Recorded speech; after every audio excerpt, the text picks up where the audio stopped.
Informação comprometedora do general Hamilton Mourão acaba de chegar aqui para nós. Ele que foi vice-presidente do Brasil na época de Jair Bolsonaro. Nós vamos mostrar isso aqui agora porque ele estava sumido, desaparecido, mas agora apareceu algo bastante comprometedor envolvendo o julgamento de Jair Bolsonaro, STF, Lula. Pessoal, realmente uma grande reviravolta em Brasília. E quem vai trazer isso para nós aqui é o Eduardo Bolsonaro, que está direto dos Estados Unidos, juntamente com Paulo Figueiredo, jornalista Paulo Figueiredo, que é neto de um ex-presidente do Brasil, o João Figueiredo. Pessoal, confira esse vídeo, está espetacular. O Hamilton Mourão, que agora é senador, hein? Pois é, a casa caiu e a verdade apareceu. Dá um like nesse vídeo. Se você gosta desse tipo de conteúdo, já pode se inscrever aqui. E eu quero que você já coloque aqui nos comentários o que você acha do Hamilton Mourão. Será que ele é patriota ou ele é de esquerda? Fale aí nos comentários. Vamos para essa matéria e voltamos em seguida. Eu queria pedir um comentário do Eduardo Bolsonaro sobre uma declaração feita pelo senador Hamilton Mourão. Ele disse o seguinte, Eduardo, abre aspas, eu não aceito... mas eu acho que a audiência precisa ouvir também para saber do que a gente está falando, né? Então, abre aspas, eu não aceito que Trump venha meter o bedelho em um caso aqui que é interno nosso. Há uma injustiça sendo praticada contra o Jair Bolsonaro. Mas compete a nós, brasileiros, resolvermos isso. Quer dizer, ele está falando, obviamente, da questão da ingerência de um governante internacional de outro país em assuntos internos do Brasil, em questões ligadas à justiça, ao legislativo e ao poder executivo, obviamente. Não se trata apenas de decisões de política externa. Então, eu queria seu comentário sobre essa frase. Olha, o Mourão, eu quero saber dele qual é a solução. Eu acho muito legal, né, você falar, não, temos que resolver nossos problemas internamente. Sim, assim deveria ser se tivéssemos uma democracia realmente funcionando nesse país, mas não há muito tempo democracia, né?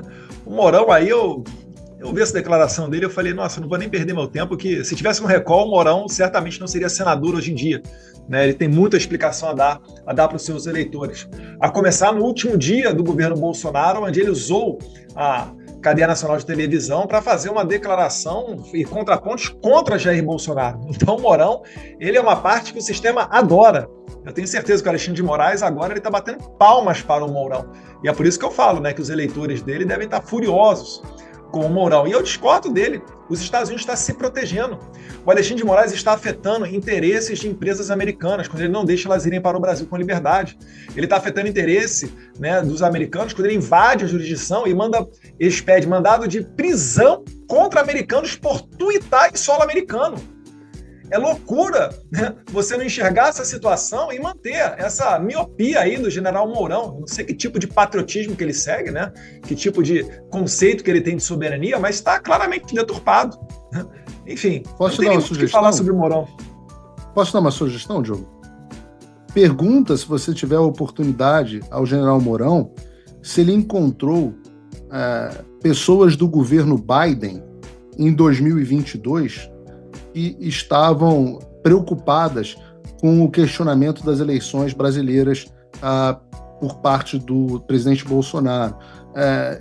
Lê para ele um artigo do Financial Times de junho de 2023, chamado The Discreet U.S. Campaign to Defend Brazil Election. E ela fala de encontros que o general Mourão teve. Depois ele negou a conversa, mas o Financial Times mantém que ele teve essa conversa e que as fontes disseram que ele teve essa conversa para impedir qualquer questionamento das eleições brasileiras de 2022. Então, por que eu acho que é uma pergunta que deve ser feita a ele?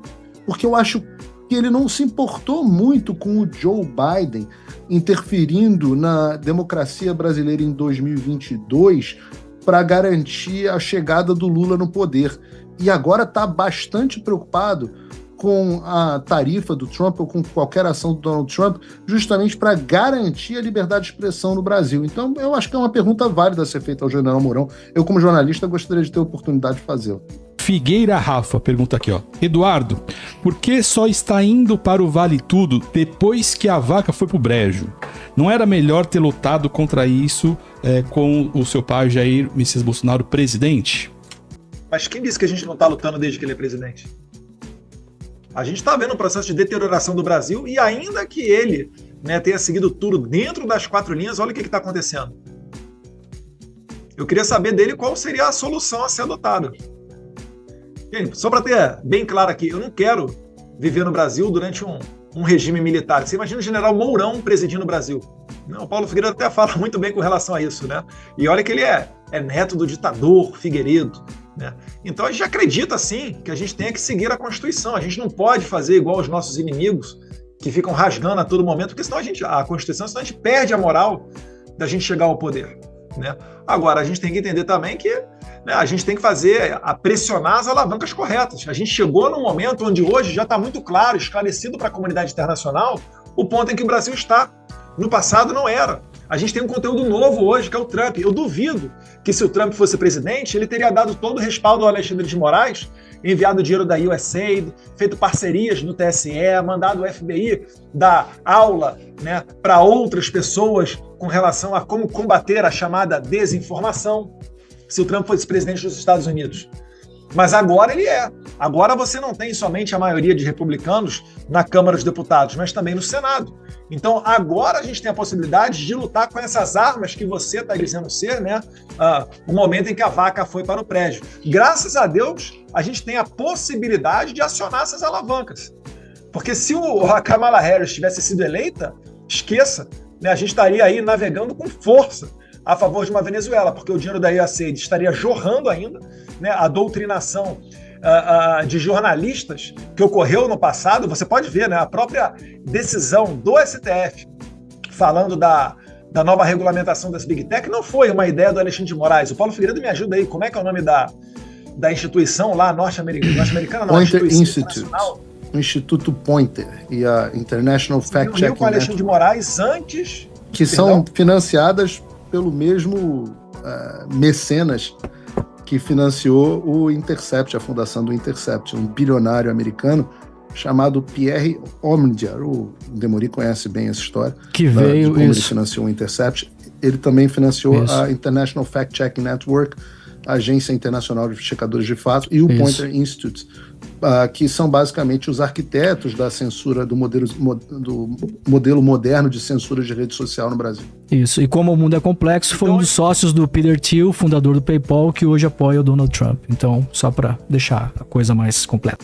Então, hoje em dia, existem armas diferentes. Também deve torcer por Vasco. Lutar dessa maneira agora. Fala, Léo. Vamos lá, tem mais uma aqui da Raquel Santos, que é pro Paulo. Tá? O Paulo já comentou, mas eu acho que não ficou claro para a audiência. Então, Paulo, por favor, esclareça a frase queimar toda a floresta até atingir o objetivo. Os entrevistadores interpelaram os entrevistadores interpretaram que a floresta é o povo brasileiro. Esclareça quem é a floresta a ser queimada, por favor. A Raquel pergunta aqui. Muito oportuno, né? Eu não acho que a floresta é o povo brasileiro, eu acho que a floresta é o establishment brasileiro. Então, quando a gente está falando de queimar a floresta, a gente está falando da destruição completa do que hoje é o establishment, ou seja, o que é o establishment? São as pessoas que comandam o país, seja onde elas forem, seja o Supremo Tribunal Federal, seja a elite política, os líderes partidários, sejam os magnatas dos grupos de mídia, sejam a elite financeira. Eu espero que nós possamos preservar o máximo possível, mesmo desse establishment político brasileiro, porque o meu caráter não é um caráter revolucionário, é um caráter mais conservador. Então, eu gosto de fazer o mínimo de mudanças possíveis para que haja aprimoramentos institucionais no país. Eu hoje acho, e a minha esperança, e essa é real a minha esperança, é que uma vez que o Alexandre de Moraes seja sancionado sob as leis Magnitsky, uma vez que os ministros já sofreram o que sofreram, que os adultos assumam o controle da política brasileira e digam, chega. Esse homem já causou estrago demais no país. Eu sei que o Alexandre nunca vai retroceder, a gente tem certeza disso. Mas as outras forças políticas, os outros ministros do Supremo Tribunal Federal, a elite política, a elite financeira, essas pessoas precisam dar um basta. E a própria população, porque houve muita gente no Brasil que depois de 2022 deu uma brochada. As pessoas falam pra gente, poxa, Paulo, acompanhava você todos os dias, depois de 2022 eu cansei da política e fui cuidar da minha vida. Como se isso resolvesse os problemas. É como se um avestruz enfiasse a cabeça no buraco e achasse que o problema vai ser resolvido. Né? Você pode ignorar a realidade, mas você não pode ignorar as consequências de se ignorar a realidade, e a conta está chegando para todos. Nós só temos esse país e demora anos para você construir. O pouco que a gente tem de nação demora anos para você construir, mas para destruir é muito rápido. Então o apelo que eu faço às pessoas é: voltem a se importar, para que nós tenhamos o mínimo possível de dano. Esse homem, esse bandido da Birmânia, já causou dano demais ao país. Vamos pegar ele agora. Paulo. A maioria dos brasileiros hoje já colocaram o Supremo Tribunal Federal em descrédito completo. Peguem as pesquisas, não vou explicar isso mais para o Demorim, mas são mais ou menos 2 entre cada 10 brasileiros que apoiam só o Supremo Tribunal Federal. Isso é uma coisa de louco. Que país é esse? Onde instituições que 8 entre cada 10 brasileiros desprezam têm o controle absoluto sobre a vida do cidadão nos seus mais mínimos detalhes. Nós precisamos acabar com isso antes que seja tarde demais, antes que a vaca, de fato, não só vá para o brejo, porque a vaca já foi para o brejo, mas que a vaca se afunde na lama do brejo e a gente não consiga tirá-la de lá. E eu tenho esperança, eu acredito no povo brasileiro. Eu acredito que a gente vai conseguir se livrar do Alexandre de Moraes, eu acredito que a gente não vai virar uma Venezuela, eu acredito na nossa elite financeira, eu acredito na nossa elite política, eu ainda acredito neles. Eu sou um eterno otimista. Paulo, eu queria te pedir para atualizar para a gente a informação sobre a sua situação junto ao inquérito do golpe, no qual você foi denunciado. A última notícia que eu li, que é do início do mês, é a de que você não apresentou defesa nesse processo e que o Alexandre de Moraes considerou que você havia sido notificado via edital. Então eu queria saber, enfim, essa é uma notícia do início do mês, queria saber qual é a situação atual. Isso é uma história interessante, Joe. O que diz a lei brasileira e os acordos que o Brasil tem com os Estados Unidos? Que quando um sujeito reside no exterior, ele deve ser notificado através de uma carta rogatória, que é um procedimento muito usual que a justiça brasileira faz, onde ela notifica as autoridades americanas e as autoridades americanas veem se o devido processo legal foi seguido, e aí elas veem um US Marshal aqui na porta da minha casa e ele me cita, da mesma forma que todas as pessoas são citadas dentro do Brasil. Isso acontece corriqueiramente. Eu mesmo já fui citado por carta rogatória em um processo ordinário da Justiça do Rio de Janeiro, da Justiça Federal do Rio de Janeiro. É muito corriqueiro. O Alexandre de Moraes já começou desde o início desse processo não querendo me citar desta forma. Por quê? Eu não sei. Mas repare que tem 5 núcleos nesse processo inteiro. Eu estou no 5º núcleo sozinho. Só tem eu no 5º núcleo. Ele fez isso justamente para que eu não embolasse os outros processos com essa citação. Ainda assim, o que determina a lei? Olha, notifique ele por carta rogatória. Se você não sabe onde ele está, o que é uma falácia, porque eles sabem onde eu estou, tanto que já me citaram antes, você pode notificar a pessoa por edital. Então eles tentaram me notificar no Rio de Janeiro, foram num puteiro no Rio de Janeiro atrás de mim. Eu obviamente não estava no puteiro, pelo menos na hora que eles me procuraram lá no Rio de Janeiro, não estava lá, não conseguiram me citar e disseram, então está citado por edital. O que diz o Código de Processo Penal? Que nesse caso o processo deve ser suspenso. E o próprio procurador Paulo Gonet disse, ora, como ele não foi encontrado, tem que suspender o processo. O Alexandre falou, não vou obedecer à Procuradoria, eu vou determinar que a Defensoria Pública da União defenda esse sujeito. A Defensoria Pública da União pegou o processo e falou assim, eu não tenho como defender o sujeito, eu não tenho contato com ele, isso não existe, você tem que suspender o processo como manda a lei. E ele falou, e entregou a defesa. O Alexandre virou e falou assim, não, mas eu vi que ele comentou sobre o fato em um vídeo da internet. E aí ele fez uma coisa inédita na história do direito brasileiro. Ele considerou alguém citado legalmente porque alguém comentou sobre o assunto em um vídeo. Fiquei até feliz de ter o Alexandre de Moraes aí como espectador do Paulo Figueiredo Show. Um abraço aí, eu mando sempre um abraço para todos os meus espectadores.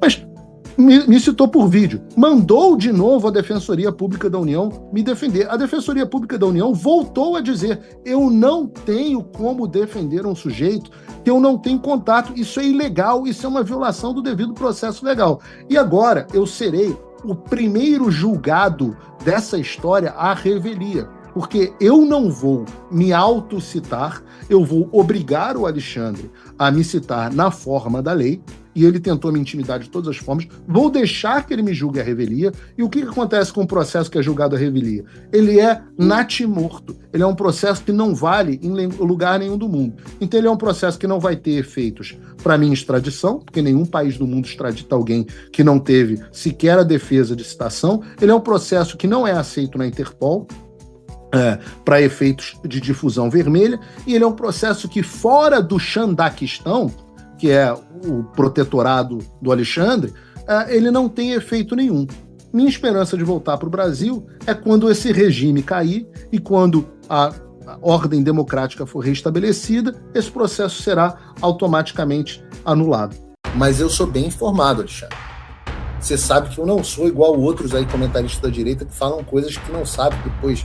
Que eu sei que o Metrópolis tem como provar que você estava assim na casa do Vorcado. E eu tenho chamado a atenção para esse caso do Master, porque é um dos melhores exemplos do esquema que foi montado com o objetivo de enriquecer o sistema que a gente estava explicando aqui outro dia, né? O sistema que é esse esquema com o objetivo de enriquecer meia dúzia de pessoas que estão nesse mundo autofágico e ferrar com a sua vida, com você pagando por toda a festa e amordaçado para sequer poder reclamar. Na semana passada, a gente estava falando bastante sobre o encontro do Alexandre de Moraes com o ex-presidente do Banco BRB na casa do Daniel Vorcaro.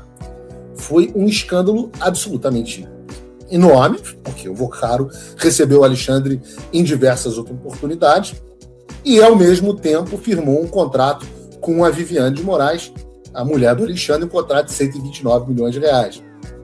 E vendo que tinha ficado muito feio, o Alexandre foi lá e disse que o Metrópolis, que reportou essa informação sobre ele ter estado na casa do Vorcaro, que a informação era mentirosa. Linguajar bem duro aqui.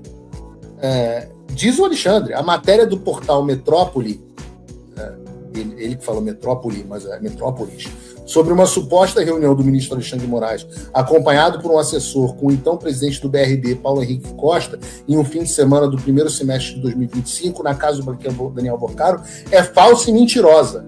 Essa reunião não ocorreu, lamentavelmente, vejam isso, esse é o trecho importante. Segue um padrão criminoso de ataques desqualificados contra integrantes do Supremo Tribunal Federal. Porra, eu devia ter feito isso, cara. A gente deu um mole na produção, cara. Eu queria que você... Guarda isso para amanhã, produção. João, Bruno, Mica.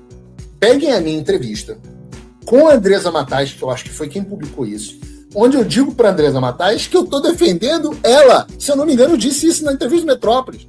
Que mais cedo ou mais tarde o Alexandre de Moraes ia voltar para arregaçar com ela. Pega essa entrevista, pelo amor de Deus, faz um corte, um Reels, comigo dizendo isso, e a nota do Alexandre de Moraes contra ela. Porque o Alexandre fala que a reunião era falsa e mentirosa, ou seja, fake news. E ele pensou que o Metrópolis ameaçou o Metrópolis, basicamente, né? Chama de organização criminosa. Lembra, ele é o cara que criou um inquérito que já dura 7 anos, 2019, 7 anos, para tratar como crime fake news. Então, Andresa Matais já é o novo Alan dos Santos na Austrália. Não, na Austrália é o Kim Paim. Então, sei lá, Andresa Matais é o novo Alan dos Santos, em algum lugar. E o Alexandre realmente achou que fosse... Eu gosto de gente corajosa e eu acho que a imprensa, sei lá, já falamos aqui por que não é por bondade dos olhos maravilhosos e lindolidos. Não sei o que, mas quem analisa o coração das pessoas é Jesus, não é meu papel. O Metrópolis não meteu um foi mal, tava doidão, não. O Metrópolis foi para cima e publicou uma reportagem com o seguinte título: Moraes nega encontro com o ex-presidente do BRB e do dono Master e Metrópolis reafirma a apuração.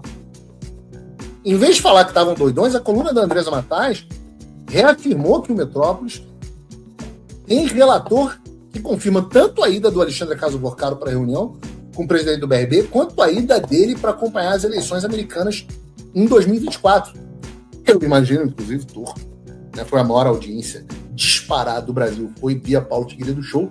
Então imagina que delícia, eu fico imaginando Alexandre e Vorcaro sentados assistindo a apuração das eleições americanas pelo Paulo Figueiredo Show, vendo o Eduardo Bolsonaro comentar, e o Coronel Gerson e tantas outras pessoas bacanas lá no estúdio, inclusive o João Gabriel, aqui do Paulo Figueiredo Show. Hein, João?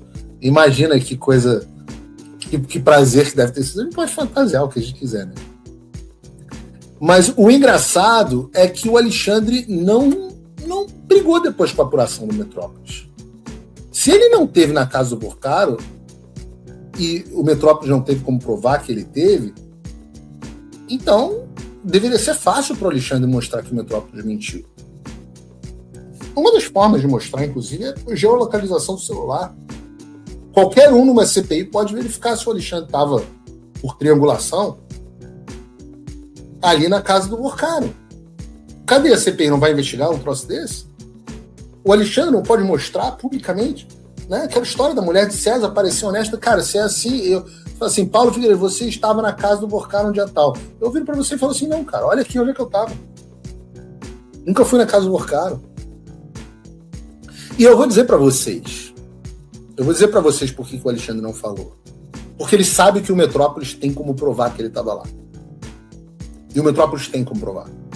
Eu digo a vocês, eu sou uma pessoa bem informada, e eu digo a vocês, e vale para você, Alexandre, esse corte vai acabar chegando a você. Deixa eu te falar, o Metrópolis tem como provar que você estava lá. É que para provar, eles vão acabar talvez expondo a fonte, se for necessário. E eu acho que eles não querem fazer isso. Mas eu sou bem informado, Alexandre. Você sabe que eu não sou igual outros aí comentaristas da direita que falam coisas que não sabem depois. Que eu sei que o Metrópolis tem como provar que você estava assim na casa do Vorcaro. E eu não blefo. E eu acho que o Metrópolis está empenhado nesse caso. Porque eles não só se revelaram que o presidente, que o Alexandre se reuniu com o presidente do BRB na casa do Vorcaro, mas também que o Alexandre teve um almoço secreto, fora de todas as agendas públicas, com o Lula, em meio a essa treta do Master. O almoço foi no meio de janeiro, uns 15 dias atrás. E eles decidiram não correr risco, né? Porque o almoço foi só entre os dois. Isso me lembra aquela cena, né? Aquelas reuniões do Poderoso Chefão, onde os capo regime, né? Sentam juntos para fazer uma reunião. Os assessores, sem assessor, sem empresário, sem ninguém. A versão oficial do regime foi que eles estavam discutindo segurança pública. Mas o que caceta o Alexandre tem a ver com segurança pública? O Lula, um mês antes, tinha tido um almoço com outra pessoa envolvida no caso do Banco Master, outro ministro do STF, e a gente falou disso aqui, que foi o Dias Toffoli. O que o Lula está fazendo discutindo segurança pública com o ministro do STF? Cadê? Eu pergunto assim, tudo bem, a discussão foi de segurança pública, né? Cadê onde é que estava o ministro da Justiça? Pra cima de Moá. Porra, tem que ser muito trouxa, né? Por que o Lula está discutindo com o Alexandre o caso Vorcaro? Talvez porque o Lula esteja envolvido no caso Vorcaro. Ele, afinal, né, segundo a imprensa, inaugurou uma fábrica do Vorcaro em Minas Gerais em 2024, enquanto o esquema do Master estava a todo vapor. A gente não sabia de nada, mas o esquema do Master estava a todo vapor. Inclusive, o ministro da Justiça desse mesmo Lula estava lá na lista dos que recebiam propina do Vorcaro. O ex-ministro do Lula, Guido Mantega, também na lista do que recebiam propina do Vorcaro. O Jacques Wagner e outros, né, do partido dos traficantes também no esquema de receber propina do Vorcaro. Vejam só esse gráfico e tem zero surpresa ao descobrir que o principal acionista da fábrica do Vorcaro em Minas Gerais, essa que o Lula foi inaugurar, era o Banco Master. E essa inauguração foi antes da reunião que o Vorcaro teve com o Lula em pleno Palácio do Planalto em 2024. Então você tem o Toffoli envolvido no Banco Master, o Alexandre envolvido, até a careca dele no caso do Banco Master, os dois almoçando com o Lula um mês depois do outro, o ministro da Justiça do Lula, o ex-ministro da Economia do Lula, da Fazenda, né? Acho que no governo do Lula era do BNDES, mas tanto faz, depois foi da Fazenda da Dilma. Envolvido até o talo no Banco Master, o maior liderança do partido do Lula na Bahia, envolvido no caso do Banco Master. E aí depois, no meio dessa treta, o almoço secreto com Alexandre de Moraes para discutir segurança pública. Porra, meu irmão, vocês têm que inventar um caô. Eu vou explicar para vocês. O caô precisa ser verossímil. Você podia falar que foram ver o Corinthians. Parabéns para vocês aí, Lula, Alexandre. Parabéns pela vitória do Corinthians. Mas fingir que o Lula não tem nada a ver com o Banco Master. Aliás, não sou nem eu que estou reclamando que o Lula está tirando dele da reta no caso do Master. Parece que os próprios ministros, segundo a imprensa, segundo o André Sadi, nem me contou privadamente, não, segundo o André Sadi, na Globo News, o sentimento do STF é que eles estão levando as pedradas e defendendo o Toffoli, e também o Alexandre, no escândalo do Master, enquanto o Lula deixou eles na linha de tiro, largou de mão todo mundo. Na análise deles, o Lula só age como aliado da corte quando precisa dela. E mais do que isso, ele não está se omitindo, mas também está estimulando o desgaste do Supremo. Em resumo, as pessoas que batem a tua carteira estão brigando porque a gente descobriu o esquema, e como o filho feio não tem pai, o Lula decidiu deixar de ajudar o Supremo e tirar o dele da reta. E eu falo assim, cara, você vê o comentário da Globo News, eu não sei porque o vídeo não veio, deveria ter vindo no vídeo, mas se você assistir o vídeo do comentário da Globo News, cara, você vai reparar o seguinte, cara, sentam os comentários, a André Sadi manda essa frase, e sentam os comentários da Globo e acham normal. Quando a gente assim, tá aí o vídeo. Bota aí. A gente fala do clima no Supremo, muita gente contou aqui mais uma vez para vocês. Mandou bem. Relatos que ministros da corte receberam de investigadores, de pessoas que estão muito a par, muito cientes dessa investigação do Banco Master, e alertando ali que a situação vai se agravar. E olha a ameaça no Supremo defendendo que a situação vai se agravar. Desça, né? Saia do Supremo e desça para a primeira instância. Aí o que a Globo está dizendo que ela quer. O ministro Dias Toffoli do cargo sem que tenha uma saída, uma solução traumática, nas palavras de ministro da corte. Está sempre trazendo aqui para vocês, isso aqui é um relato de apuração jornalística. Na sexta-feira, qual que é o fato novo? Na sexta-feira, o presidente Lula falou pela primeira vez de uma forma muito enfática no caso Master, dizendo que tem que investigar mesmo, e ainda tem gente que defende quem defenda o Banco Master. E aí, advogados olharam aquilo com atenção e gente no Supremo também. Acham que tem muita coisa que está saindo, muita coisa que tem sido discutida e debatida, numa avaliação de que o Palácio do Planalto, quando tem alguma crise envolvendo o Supremo, quer se isolar, quer se preservar, se blindar e deixar o desgaste só com o Supremo. Não que ele precise apoiar publicamente um ministro ou outro, mas que eles acham que nos bastidores do Palácio do Planalto poderia estar ajudando mais na preservação da imagem do Supremo. Estou contando só qual que é o clima, o humor do Supremo, porque isso obviamente tem impacto no que acontece dali para frente envolvendo decisões de ministros da Corte, tá? Aí eu recebi vários relatos ontem, informações de integrantes da Corte reclamando desse posicionamento do Palácio do Planalto.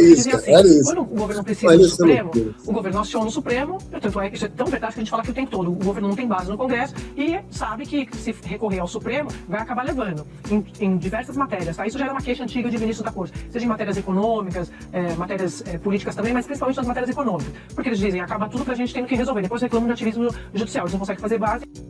Cara, olha que coisa de maluco. A Globo tá assumindo. Os ministros passam por cima, foda-se o que a democracia acha, dane-se o Congresso, porra, vocês não têm base, depois vocês querem que a gente fique implementando a sua política pública. E a gente age para te agradar, não com base na lei. E é uma parada assim, a André Sadi tá aí dizendo abertamente, estão cagando. E todo mundo, não tem um na Globo News que fale, pois é, isso é criminoso, né? Isso é criminoso, que os ministros do Supremo, em vez de julgar as coisas com base no texto constitucional, resolvam implementar a política pública de um governo que não tem representação popular. Isso é crime, né? É antidemocrático, por definição. Porque a democracia seria você implementar as legislações que a população determina através dos seus representantes eleitos, né? Mas como a população determina outros representantes eleitos, que não aqueles que têm a agenda maluca da esquerda e do sistema, O STF está puto nesse momento, porque no final das contas o governo tem que ir no colo deles para que eles implementem na marra a política pública que, no final das contas, o governo de esquerda e o sistema queriam implementar e que a população tentou desesperadamente, através do seu voto, impedir que fosse implementado. Aí agora eles estão esperando a contrapartida.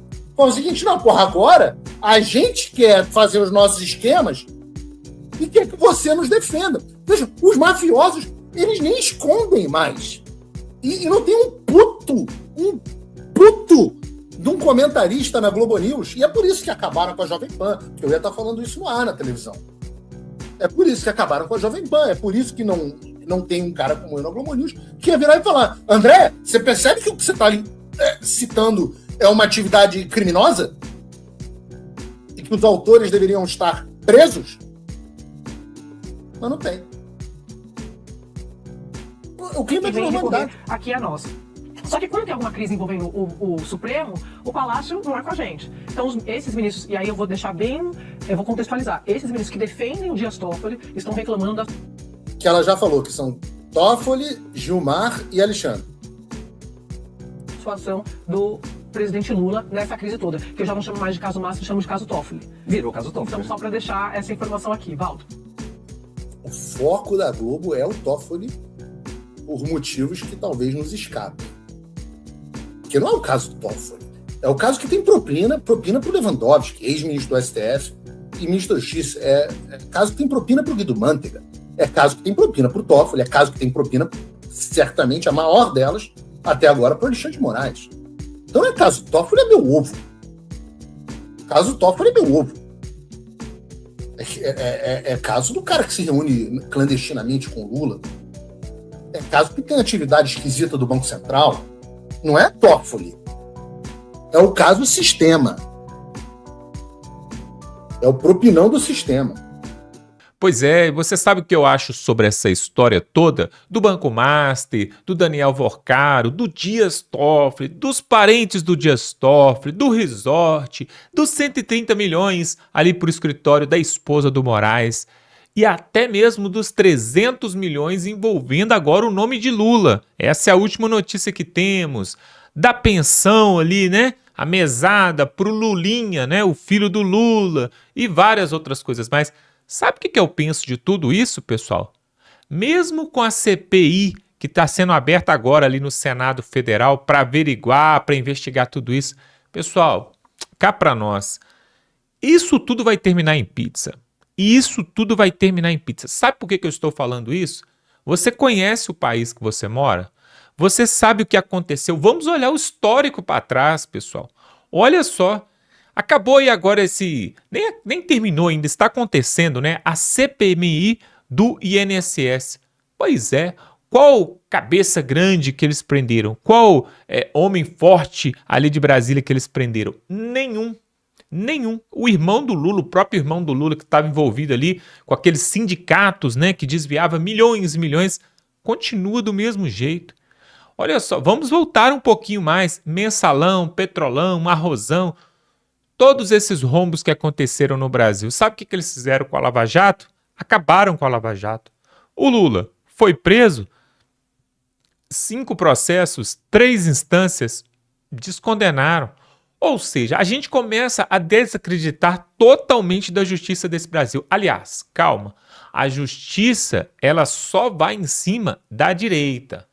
Quando é a direita, aí tem punição, tem pena e vai ter que cumprir tudo mesmo e fica lá preso igual estão até agora lá, né? O pessoal do 8 de janeiro, mais de 3 anos, pessoal.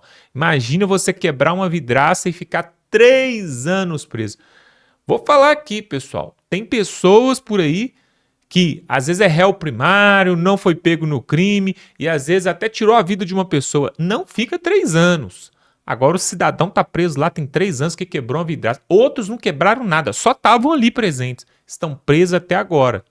Jair Bolsonaro não tem uma prova contra ele, está preso. Agora, quanto esse pessoal do Banco Master aí, contra os ministros, ainda mais os ministros, não vai dar nada para eles, pessoal.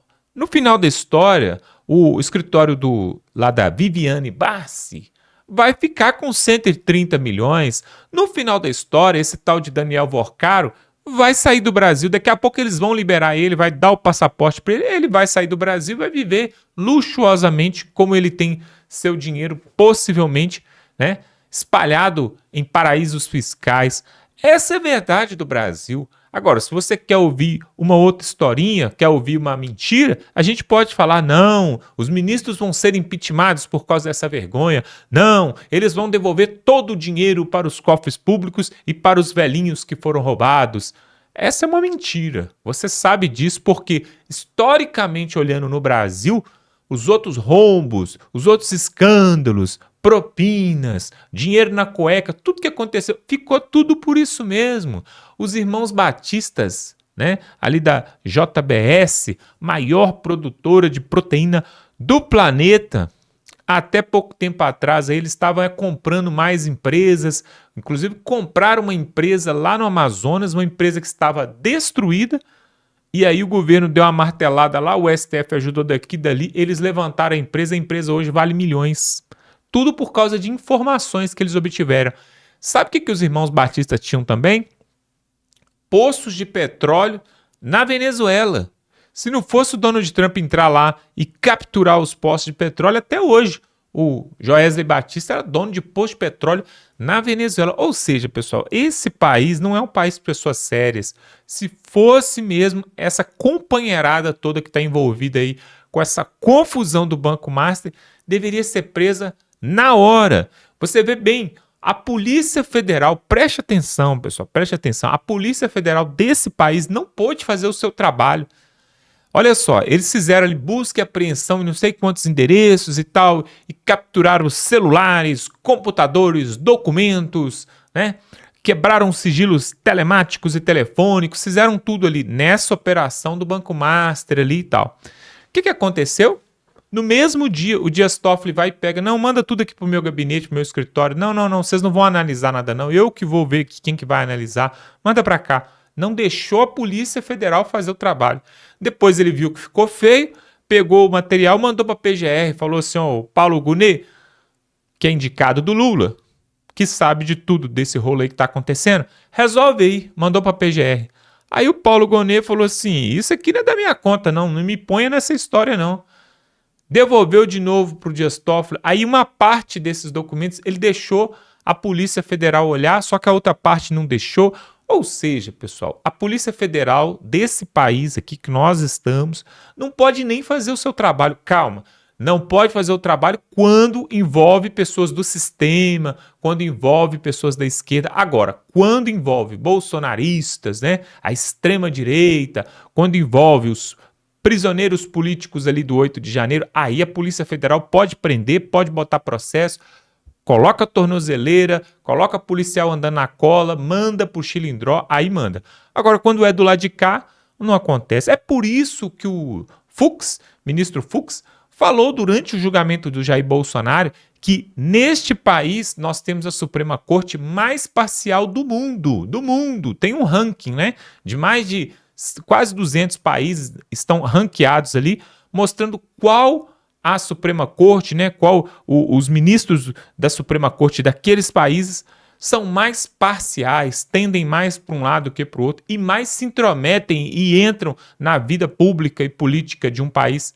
E aí, para surpresa de ninguém, quem ficou em primeiro lugar nessa parcialidade da Suprema Corte desses países? O Brasil. O Brasil é o país que tem o judiciário que mais interfere na vida do povo.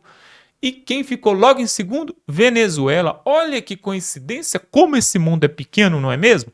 Pois é, pessoal. E aí, você acha que eu vou acreditar que agora essa CPMI que está sendo instaurada ali em Brasília para investigar o Banco Master, o Dias Toffoli, o Lula, o Lulinha e outras pessoas mais, você acha que alguém desses aí vão pagar pelo que fizeram?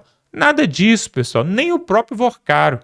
Nesse país, só o pobre que leva ferro. Só o pobre quem for de direita. Se você for dessas duas classes aí, você tá lascado. Agora, se você for amigo do rei, né? Um dos amigos do rei ali de capa preta, aí você passa em branco, pessoal. Aí fica tudo bom para você, tá bom? Fica dado o recado aqui, se inscreve aqui no canal, pessoal. E aqui embaixo tem uma setinha que se você clicar nela, você vai ver que vai abrir para você compartilhar no WhatsApp, no grupo da família, no Facebook. Aí você manda para todo mundo este vídeo aqui, que está falando sobre o Mourão, a interferência do Mourão em pleitos passados. Será que ele interferiu ou não? O que você acha? Coloca aqui nos comentários. O Mourão é de esquerda, é de direita, ele é aquele general melancia, que é verde por fora, mas é vermelho por dentro. O que você acha? Coloque aqui nos comentários, dá um like nesse vídeo e estamos juntos.